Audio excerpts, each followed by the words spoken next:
Y damos la bienvenida ya en el estudio de los desayunos de 24 horas aquí en Guayaquil al doctor Enrique Herrería, constitucionalista. Buenos días, gracias por acompañarnos, doctor. Buenos días, Liz, gracias por la invitación.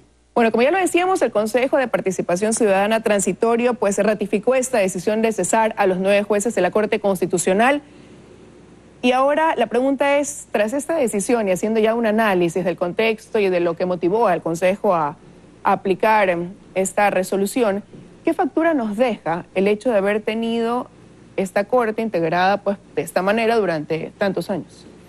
La primera consideración que permítame hacer, Liz, porque ayer una persona inteligente me decía si esta vacancia decretada sobre la Corte Constitucional significa vacaciones para los magistrados. No. Ya eso significa únicamente que los magistrados fueron cesados, que se fueron a su casa y que no regresarán, felizmente nunca más. Es una vacancia, es una suspensión de las actividades de magistrados porque no hay titulares.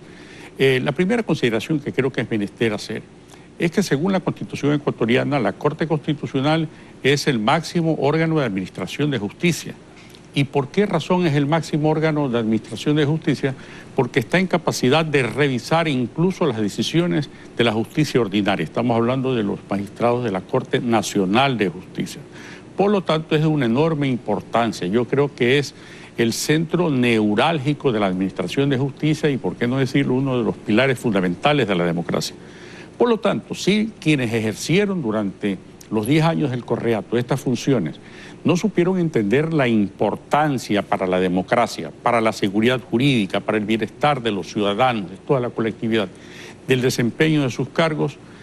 Nada estaba más justificado que lo que ha hecho el doctor Julio César Trujillo y todos los demás comisionados en cesarlos de sus funciones a estos señores y señoras porque no estuvieron nunca a la altura de las expectativas que debíamos haber tenido los ecuatorianos en ellos. Ahora, me gustaría analizar algunos de los motivos que mencionaron precisamente pues, para cesar a estos nuevos jueces de la Corte Constitucional y decían que entre los principales argumentos se destacaba el hecho de que hubo parcialidad en la autoridad que los designó, pero esto de aquí ya sería más bien una responsabilidad de quien dijo estos van a ser los nuevos jueces y bueno, según lo que se estableció pues para actuar más bien beneficiando de una manera directa o particularmente más que estableciendo un bien común.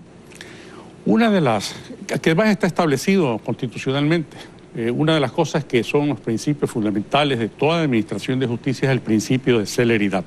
Comenzando por allí, nosotros vemos que han habido causas que han llegado a la Corte Constitucional y han sido resueltas después de 9 años.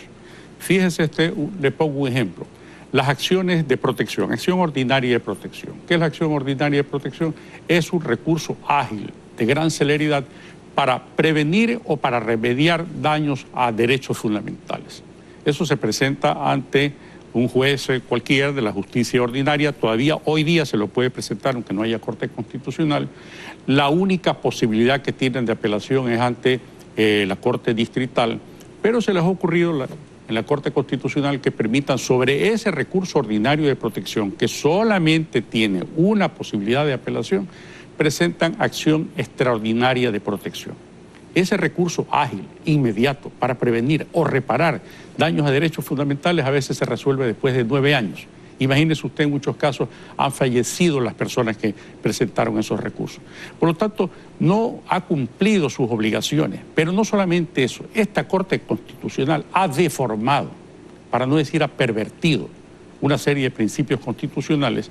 Y esto tiene que ser remediado por la Corte Constitucional que vaya a ser motivo de este concurso al que va a llamar el Consejo de Participación de personas que no solamente que tengan independencia, que tengan probidad, sino que no tengan ataduras en ningún tipo con grupos económicos de cualquier naturaleza. Eso es imprescindible en un juez. Un juez que no es independiente comete errores. O, en su defecto, solamente le pongo un ejemplo para graficar, un juez que cede a presiones políticas para resolver contra derecho una causa que está sometida a su conocimiento, ya él se ha corrompido. Y es posible que mañana, ya si se ha corrompido para hacer un favor político, se ha transgredido la norma, la constitucional o las legales para hacer un favor político, ya se empieza a corromper para beneficio particular y viene un deterioro generalizado de la administración de justicia. Eso es lo que ha estado ocurriendo en la mayoría de los casos durante todo este tiempo. Bueno, y además de esa falta de independencia, también se ha hablado de incumplimiento en el manejo incluso de los fondos públicos. Partiendo de esta aseveración que se da pues tras precisamente la evaluación que realiza el Consejo de Participación Ciudadana, estaríamos hablando de que podría llegar a calificarse quizás esto como un delito, de que la Contraloría entonces debería también iniciar por su parte una investigación al tratarse de fondos públicos.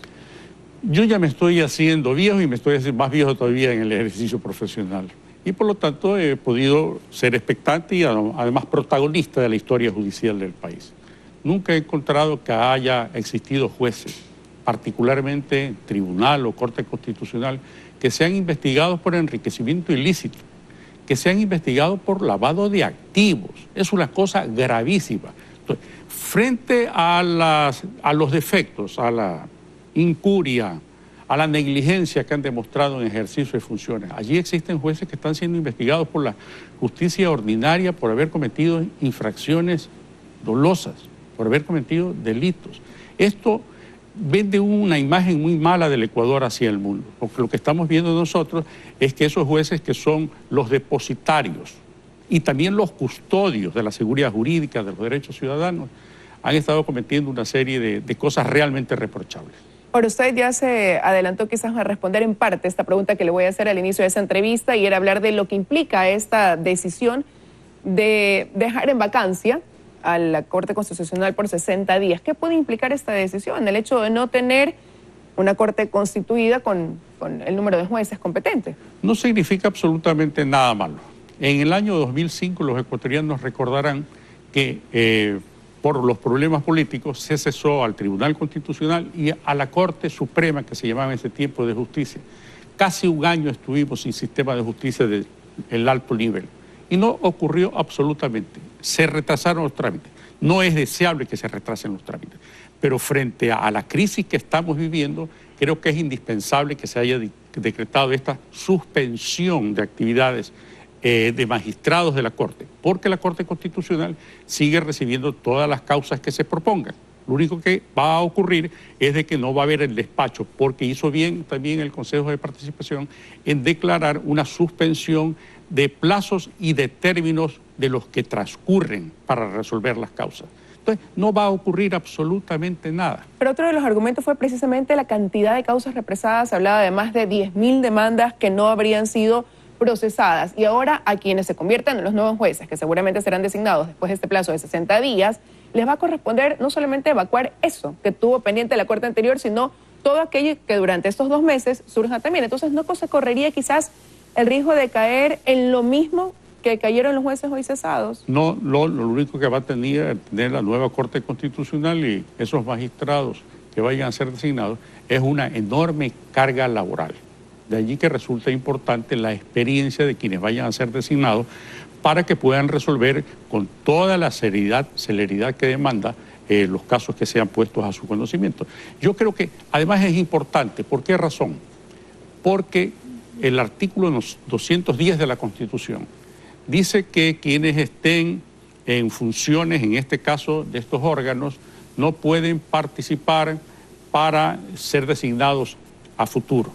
Si designaban una corte transitoria, que era por 60 días, por 90 días, no sé cuál hubieran sido las expectativas, esas personas que iban a desempeñar esos cargos por tan corto tiempo no iban a poder concursar para el definitivo. Pero hubieran podido evacuar en parte lo que está represado y no sobrecargar a los que asuman de aquí a 2 meses, porque no les van a alcanzar las 24 horas del día para poder evacuar todo lo que está en algún escritorio ahí apilado. Pero podía ocurrir el contrario también, como eran transitorios y son casos tan complejos que a lo mejor no hacían absolutamente nada y se conformaban con ganar un sueldo. Pero lo que ha sucedido es que el Consejo de Participación, cuando ha encargado algo dentro de todo este proceso de evaluación que ha realizado las diferentes entidades, ha tratado de buscar los perfiles idóneos precisamente para que durante ese tiempo de transición se realice un trabajo adecuado. ¿Por qué pensar que en este caso no podría funcionar?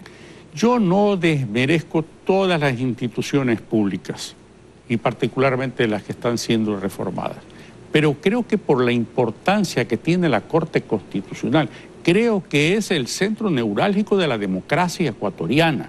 que además esa Corte Constitucional tiene que pasar a reinstitucionalizar el país. Tiene que dictar una serie de fallos, y me imagino con la anuencia de los grupos sociales, de los ciudadanos, presentando demandas de inconstitucionalidad a disposiciones normativas que son abiertamente, flagrantemente inconstitucionales. Entonces, es una tarea muy dura, importantísima para que esté en manos únicamente de transitorios, bien sea por 60, 90 días.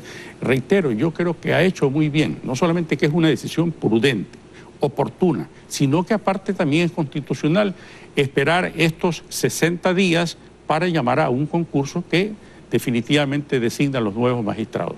Bueno, eso le iba a decir, se dispuso a convocar pues a este concurso de méritos para seleccionar a los nuevos jueces, ahora tendrá que hacerlo una comisión calificadora y tendrá que partir de las propuestas que vengan de las funciones ejecutiva, legislativa y de transparencia.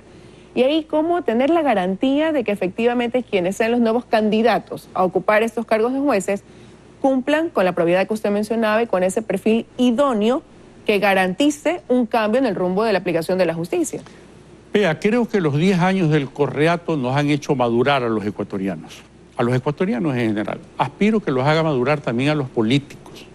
Si los políticos no entienden que la crisis está dada por este deterioro, para decirlo en una palabra amigable, de este deterioro de la administración de justicia constitucional, y las propuestas que vengan, bien sea de la función ejecutiva, de la legislativa, del propio Consejo de esta institución de transparencia y control social, no son las personas adecuadas, sería una enorme frustración para los ecuatorianos.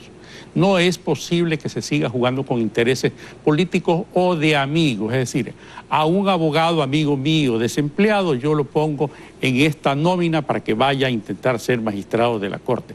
Lo deseable que sería que los 9 que se van a designar por parte de cada una de estas 3 instituciones del Estado, que los 9 son 9 por cada función, sean personas de altísimo nivel, para que a cualquiera que se escoja a través del proceso de selección, garanticen para los ecuatorianos que nosotros vamos a reinstitucionalizar el país y vamos a empezar a caminar por la senda hacia el Estado de Derecho, que es lo único que va a permitir bienestar para la sociedad ecuatoriana. Si eso no llegan a entender los políticos, bueno, en mala hora seguiremos nosotros en el mismo camino del desastre que hemos vivido los 10 años del Correato. El Consejo de Participación Ciudadana establecía que hoy por hoy hay una percepción negativa precisamente sobre el accionar de quienes integran la Corte Constitucional. La ciudadanía la percibe mal como una aplicación de justicia direccionada, mangoneada por establecer o definirlo de alguna manera. ¿Será corto el proceso si es que se siguen los pasos que usted aquí ha mencionado para que recupere la Corte Constitucional esa confianza por parte de la ciudadanía, o usted cree que va a ser más bien por todo lo que antecede un proceso largo y difícil? Le voy a poner 2 ejemplos que a mi juicio debe hacer la próxima Corte Constitucional. No solamente esta depuración normativa. Tiene que, para agilitar las causas, no es posible que si la Constitución establece que la acción ordinaria de protección es un recurso breve para ser resuelto de manera inmediata, que eso tenga posibilidad de llegar a la Corte Constitucional mediante acción extraordinaria de protección. Tiene que dictarse una regla jurisprudencial. Tienen que haber precedentes jurisprudenciales que digan la acción ordinaria de protección tiene como última y definitiva instancia la Corte Superior Distrital. Los laudos arbitrales solamente dice la ley de arbitraje que son susceptibles de acción de nulidad ante la Corte Distrital, ante el presidente de la Corte Distrital. Pero también cualquiera que fuera el resultado de esa acción de nulidad también se van mediante acción extraordinaria de protección ante la Corte Constitucional. Eso también tiene que ser materia de una regla jurisprudencial. Los laudos arbitrales, una vez que son dictados por el tribunal correspondiente, suben en reclamo, en el evento que aquello ocurra, ante el presidente de la Corte Distrital, y ahí se acabó. Con esas decisiones nosotros vamos a estar evitando la acumulación de causas en la Corte Constitucional y muchas otras que se deben hacer. Por lo tanto, yo creo que sí tenemos la oportunidad en el país, con una Corte ágil, de gente con probidad, como usted lo señala con acierto, con algún grado de experiencia, de poder nosotros evacuar los ecuatorianos todas las acciones que se presenten en la Corte Constitucional y brindarnos seguridad jurídica a toda la colectividad ciudadana. Definitivamente, teniendo la certeza de que se actúa con transparencia, ¿no? Así es. Y con probidad. Quiero agradecerle esta mañana su presencia aquí en los desayunos de 24 horas, doctor Herrería. Gracias a usted, Liz, muy gentil. Gracias por habernos acompañado.